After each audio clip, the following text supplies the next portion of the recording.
Which actually kind of brings me to the next point I wanted to bring up here was the PlayStation experience that just happened this past weekend, as it, in the eyes of an Xbox fan. To me, I looked at it and said, bravo, Sony. You really engaged your hardcore faithful there. Yep. You had this big event in Vegas that was, everything in society now has a con. Sure. Comic-Con, Dragon Con, LARPerCon, Minecraft Con. I'm so happy you evoked Dragon Con. That just makes me thrill. There's a furry con. There's a furry con. Seriously, but there is a con for everything. And now Sony just threw PlayStation Con, Sony Con. Yeah. And it does make a lot of sense because, you just re-energize those faithful. And it does. I did kind of look at that and go, man, I wish Microsoft would do something like that. Yeah, I was about to say, let's veer off, go a little bit off topic, off script here, and talk about, do you think Microsoft will have one? Do you think Microsoft will respond? Because they don't strike me as a company that has any interest in an event like this at all. Well, I think they didn't but you remember they kind of did this with the XO5, XO6 back years ago. But they stopped in 08. Correct. Yeah. And then it sort of devolved into, I say devolved and that sounds sort of derogatory, but whatever. Sure. They would have a spring showcase around GDC for media only. Yeah. And then that's even gone away. Yeah. And now they just hold all their stuff for E3. What they call it, Micron? I think they'd get sued for that. No, they Just channeled the Destin right there. Do you think they own Minecon and they can just have that now? Oh. With a little corner for the Xbox? Yeah. People who own Mojang Con? I would love to go to an Xbox. If Phil decided to bring it back and all right, we're going to have X15 in San Francisco, California. I don't know. I mean, somewhere nice. AT&T Park. Somewhere where I can crawl to. 625 2nd Street, 3rd floor. Yeah. Somewhere for fans to Nailed go. it. It's let's say, what's a good time? Maybe August, maybe right before Gamescom. Yeah, right after E3, you have a ton of demos you can show. Yeah, and then other announces you could hold for that. Yeah. You could have, Sony. I thought the PlayStation experience. I thought it was cool that they had panels. Yeah. With people like Greg and Kyle. Yeah, our own people. No, but I mean, it was Sean Casey Murray Aki, and ran the Telltale, gamut from Tim Schafer. Bloodborne. Yeah. The thing is, I don't think Microsoft has, like Phil talks about, we have announcements coming. They don't have enough to facilitate an event like this. We don't know that, though. Traditionally, traditionally they don't. And when they do have announcements like indie games, like Sony has, Sony is so good about making me care about indie games. That's true. Especially games like Bastion I've already played, when Marty's going to replay Grim Fandango. Yeah. We hooted and hollered in the office when they announced Day of the Tentacle. Day of the Tentacle. Day of the Tentacle. It was awesome. It was so many awesome games that, would never get stage time at E3 because they're tiny. That's true. But when you have them in such rapid succession like Sony does, it's just games.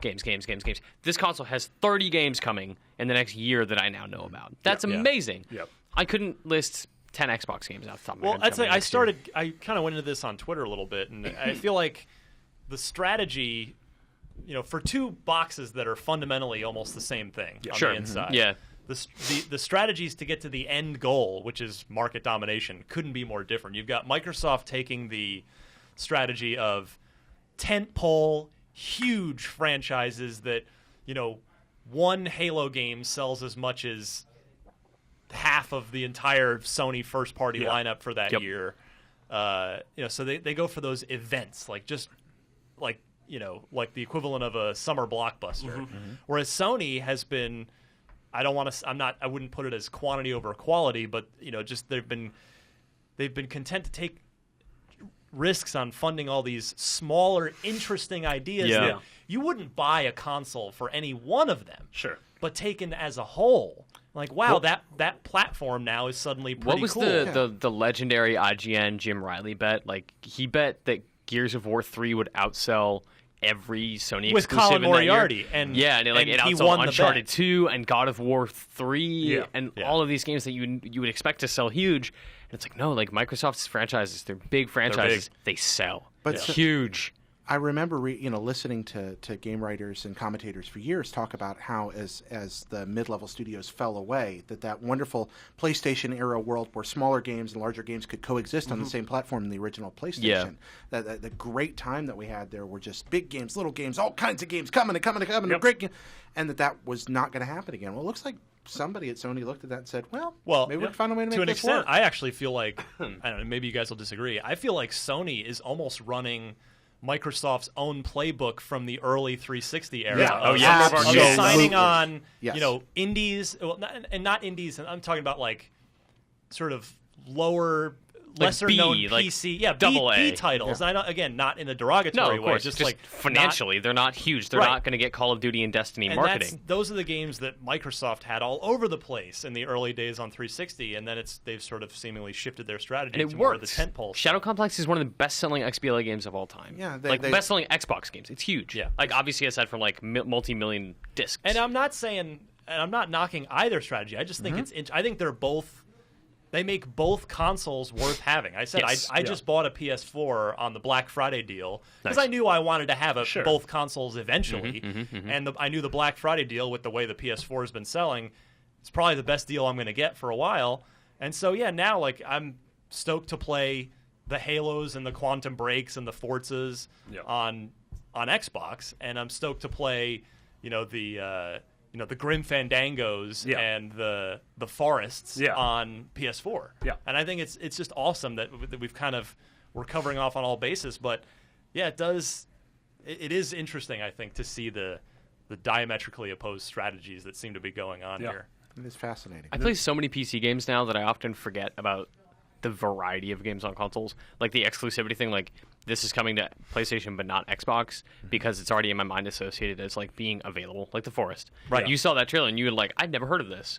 Yeah. And- Turns out it's on Steam Early Access Yeah, and it's right just now. been there and it's awesome. And it's it's just weird to me Well- that like we still think in that way, right? Yeah. I don't know. And to that exact point, that was the game that actually made me. I tweeted this out, and it got a lot of actually mostly intelligent, smart responses. And it's, I've had on my shopping list. I would love to get in the next year a new iPad, but it's like that's expensive. It's not a cheap thing. It's like I have an iPad, I use it all the time, and it's getting a little long in the tooth.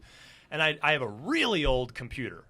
I don't play a lot of games on it, but I just need a new computer straight up because I'm running. It's pretty old, but if I'm going to do a new one, I would want to do it right. And talk to Dan Stapleton, our sort of PC expert, and he's like, yeah, about $1,000 to really build something sweet. Yep. I know there are people out there like, oh, you could do 500, Yeah. whatever. But to me, when I look at things like The Forest and all these other, Grim Fandango and Day of the Tentacle, I say this in a totally nice way, complimentary way. I think that the PS4 is the most affordable gaming PC you can possibly buy. Totally agree. Yeah, yes, absolutely. yes. It's actually because- a really good point. because Yeah. it is getting so much Steam runoff that you talk to somebody like Colin, like he's patient. He will wait. He saw Shovel Knight and he's like, "This game's incredible. Can't wait to replay it on Vita when it inevitably comes to Vita." Yeah. And it did. Like everything is coming to PlayStation because they make it so easy for devs to get onto all three platforms. Yeah, and so many of the rad indies, between Vita, PS3, and PS4 are games like Hotline Miami and Rogue Legacy and Spelunky, like all these games that Yep. you could have been playing on PC a while ago, but now you can play it on console. And it does seem like Microsoft has been hesitant to sign those kind of games, Yeah. whether it's because of the whole indie yeah. clause, the Yeah. parity clause or whatever. But I mean, it's not to say Microsoft doesn't have that stuff because Volga the Viking was just free on Xbox right, One. and one of probably I would say, along with Halo 5 and maybe Quantum Break, the other game I'm most excited about for 2015 is Inside. Yeah. And From the don't Playdead forget about guys. Ori. And Ori's going to be Yeah. great too Yeah. when that ships in early 2015. It's just not long from now. Mm-hmm. So it's like they're out there, but it does seem Sony's been very, very aggressive Yeah. about it, and they're making it again. Not one of those games. None of them say I got to buy the console for that Sure. game. Yeah. But it's about the quantity. It starts building up where it's like, wow, this is an impressive library of interesting things. Yeah, what I didn't see coming, I remember, when they were doing the PlayStation introduction for the PS4 and they hauled all the indie developers out on stage. You remember that? And yeah, they're yeah. like, yeah. And we're like, oh, yeah, it's the first year. This will give them lots more, in their catalog for that Yeah. first year. Yeah. This will bridge the gap to what I didn't see coming was that they're just going to keep at it. Yeah. And because that's- like, hey, Yeah, it wasn't a BS thing in the Sony beginning. first-party studios are, they've kind of had a slow start to the generation. Yeah. Games like Killzone and Drive Yeah, Club they had haven't really... let's put it. They've had a horrible fall as far as games go. Sure.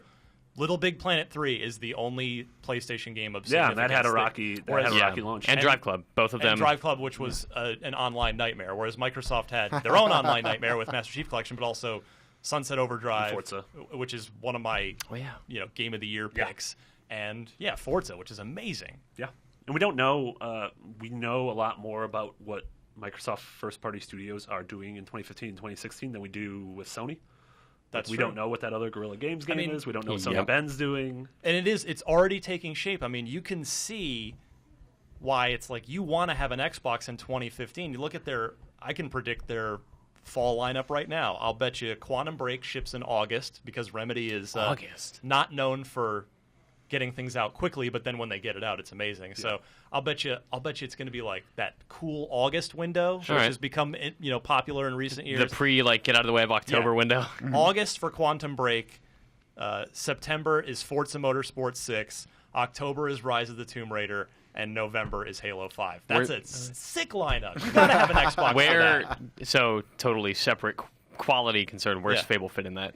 I think Like summer earlier? You think, I think maybe it's another probably August game? maybe, yeah. Probably, I'm not sure. I don't even know what to make of Fable. Yeah. I've been vocal about It's a weird game. how I haven't liked what I've played. I don't like the direction that it's taking the franchise. Yeah, I agree. So I wonder if Microsoft knows what they want. I'm sure they know what they want to Sure. do with it, but I don't. I couldn't even hazard a guess as to what.